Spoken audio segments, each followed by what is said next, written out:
Meus pais, irmãos, hoje a gente vai fazer a leitura de Eclesiastes capítulo 7, verso 13 e 14. Mas antes eu queria mostrar esse livro aqui para vocês, Morrer de Tanto Viver, do autor Nathan Wilson, publicado pela editora Monergiso.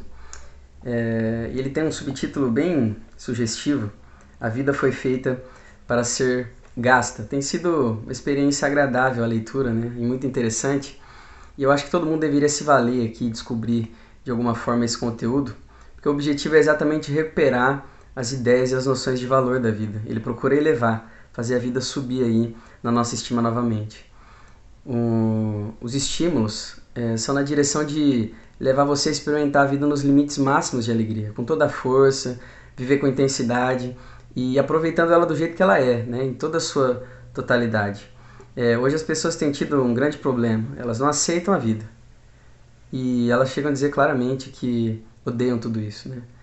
Elas acabam sendo vividas pela vida, não é elas que vivem a vida, mas é a vida que vive elas. Isso porque elas têm uma postura muito refletida em relação à existência, à vida que elas têm, né? Elas não pararam para observar, entender e pensar a respeito da essência e a natureza das coisas. Isso é importante para nós porque está conectado com o texto que a gente vai ler de Eclesiastes.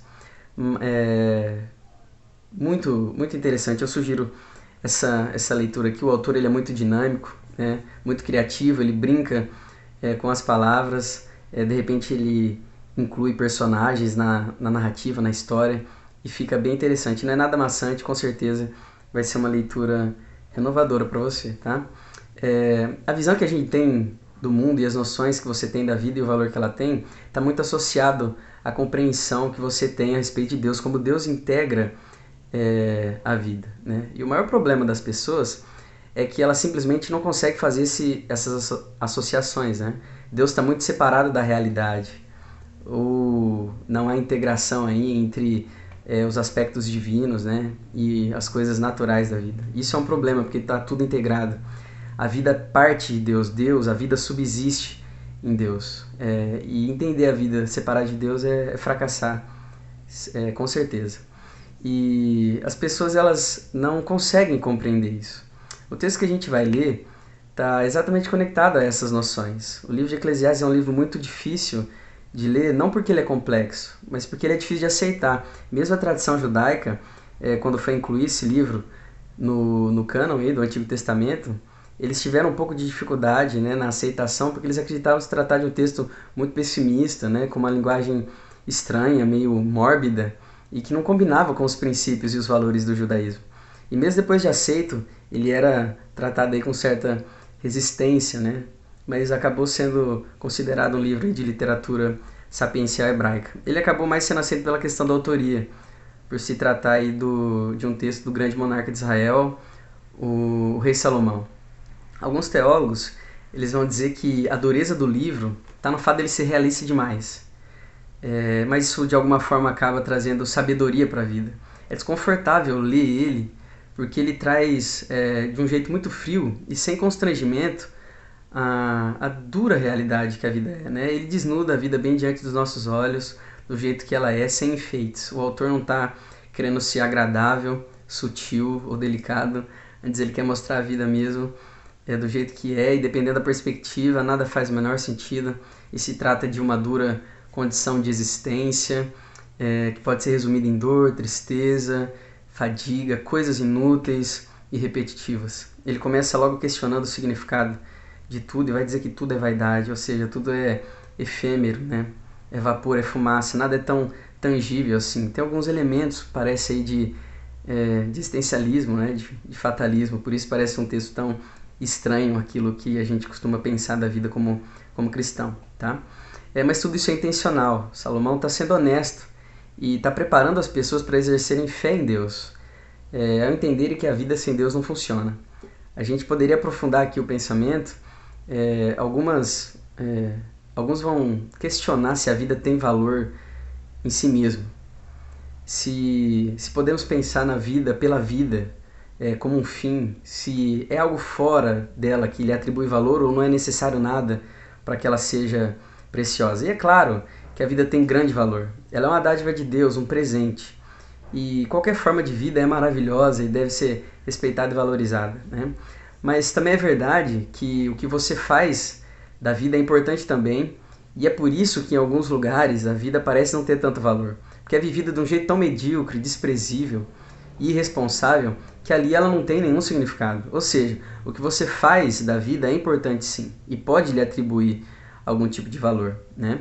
É por isso que a conclusão do livro, lá no capítulo 12, é que o homem deve viver todos os dias diante de Deus e temendo a Ele, pois é o que nos resta, né? O capítulo 7 é importante porque é por aqui que o discurso do sábio vai começar a mudar. Parece que as coisas começam a melhorar agora, né? Mas é só quando Deus aparece na história. O capítulo 7 é uma sessão onde aparece uma coleção proverbial, né? De estilo proverbial, conhecido como melhor do que. A sabedoria aqui ela é apresentada em forma de provérbios, que produz e resulta em um equilíbrio e compreensão ponderada a respeito das coisas. Coisas são comparadas, então ele vai dizer, melhor é o dia da morte do que o dia da vida, melhor a casa do luto do que a casa da festa, melhor a irritação do que o sorriso, porque na tristeza do rosto faz melhor o coração, melhor é ouvir a bronca do sábio do que a música do insensato. O que é mais intrigante é que ele mostra que essas coisas que parecem deixar a vida doida, né, e causam aí na gente aversão, repulsa e que são odiosas, elas são úteis, são necessárias, porque há a possibilidade de instrução, crescimento e sabedoria. Por isso que ele vai dizer melhor do que. No verso 13, por ser um livro de sabedoria, ele apresenta coisas que são características do que é sábio. E uma dessas coisas é a observação cuidadosa, né? A gente costuma ter uma postura muito refletida da vida. A gente é muito desatento e assim muita coisa acaba passando bem diante dos nossos olhos, ou às vezes não, mas a gente não consegue perceber e não conseguimos captar o núcleo e a essência dessas coisas. O texto vai dizer atenta, significa observa com cuidado, presta atenção. Mas presta atenção no quê? Nos feitos e nas obras de Deus. Essa é uma prática muito piedosa e compõe a nossa espiritualidade. Se você pega, por exemplo, o livro dos Salmos, está muito presente na espiritualidade judaica essa observação e contemplação das obras de Deus. Você tem a criação presente na poesia hebraica, falando sobre o céu, o firmamento, a natureza, e você percebe o salmista, embora lamente, né, algumas vezes, ele ama a vida porque entende que a vida foi feita por Deus, e assim ele observa a criação e isso causa nele deslumbre, encantamento, porque ele percebe que são criadas por Deus. Esse texto chama a nossa atenção para esse elemento. Se atente para a criação de Deus, pois quem pode endireitar aquilo que ele torceu? Em outras palavras, ele está dizendo, você deve conhecer e entender que as coisas foram feitas por Deus e ao perceber elas, entender que você não consegue mudar as coisas do jeito que elas são, porque elas são assim porque Deus quer que elas sejam assim. O verso 14. No dia da prosperidade goza o bem, mas quando chegar a adversidade, lembre que Deus fez tanto este como aquele. Deus é um especialista nos opostos. Portanto, hoje você pode prosperar, mas amanhã talvez você pode ser lançado no desespero, ou então está sujeito a viver adversidades. Na nossa insensatez, a gente diria, ontem foi um dia bom, mas o dia de hoje é mau. Mas do ponto de vista divino, entretanto, falar assim é insensatez. Porque Deus fez tanto o ontem como o hoje. E ambas as coisas são boas por definição divina. Se você receber dádivas temporais da parte de Deus, o que o texto está te aconselhando é desfrute, né? Seja agradecido ao doador. Recebe como quem recebe das próprias mãos de Deus. E aproveita cada um desses momentos. O problema são aquelas pessoas que têm fé apenas para os dias bons. Sua fé precisa valer em dias de coronavírus, dias de quarentena. E por fim aí, o verso 14, mostra o motivo do porquê Deus ter feito as coisas assim. O texto diz, para evitar que o homem descubra qualquer coisa sobre o seu futuro. É uma possível tradução. O texto vai dizer o que vem depois dele. A princípio, talvez pareça que esse texto não traz nenhuma segurança, né? E que Deus não quer o nosso bem. Afinal, parece que Ele está escondendo coisas de nós, né? Ou então impedindo, privando a gente de ter conhecimento. Mas aqui o que Deus está fazendo é expor o homem a incertezas e inseguranças quanto ao seu amanhã.